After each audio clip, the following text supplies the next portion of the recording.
So what's up guys, तो आपका स्वागत है मेरे यूट्यूब चैनल दी ए स्टोरीज़ में।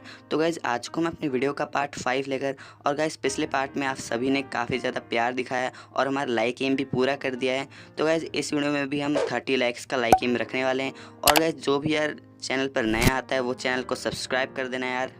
तो बिना किसी देरी के अपने वीडियो को यहीं स्टार्ट कर लेते हैं। तो गाइस पिछले पार्ट में हमने देखा कि जो डेविल मार्जिन होता है वो मित्सो को स्टैचू में कन्वर्ट कर देता है और माहौल काफ़ी ज़्यादा शांत हो जाता है।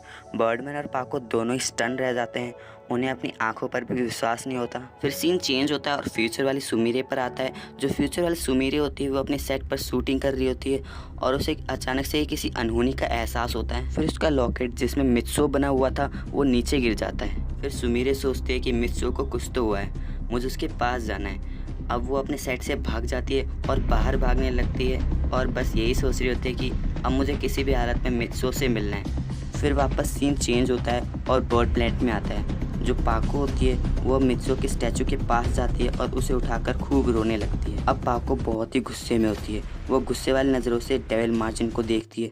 अब पाको की आंखों में बदले की आग जल रही थी। वो डेविल मार्जिन को कहती है कि अब तुम नहीं बचोगे मेरे से, तुमने मेरे प्यार को मारा है।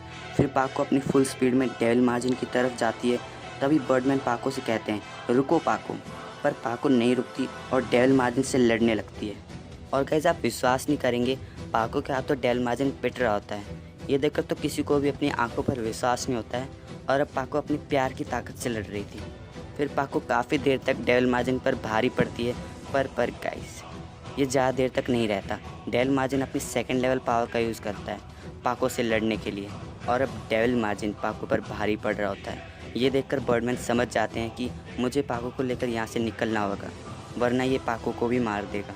तभी बर्डमैन पाको और मित्सो के स्टैचू को वहाँ से उठाते हैं और प्लैनेट अर्थ में टेलीपोर्ट हो जाते हैं। पाको गुस्से से और घायल हालत में कहती है कि आप मुझे यहाँ क्यों ले आए, मुझे उससे मित्सो की मौत का बदला लेना था। बर्डमैन पाको से कहते हैं कि तुम समझ नहीं रही हो पाको, अगर तुम उससे थोड़ी देर और लड़ती तो तुम्हारी जान भी जा सकती थी। फिर पाको मित्सो की तरफ देखती है और बोलती है कि तुम मुझे छोड़कर क्यों चले गए मित्सो। फिर पाको बर्डमैन से बोलती है कि अब आप ही कुछ करिए बर्डमैन। फिर बर्डमैन बोलते हैं मुझे एक सेकंड सोचने दो। तभी अचानक से उनके सामने एक और डेविल की एंट्री हो जाती है। वो दोनों काफ़ी घबरा जाते हैं और लड़ने के स्टाइल में खड़े हो जाते हैं।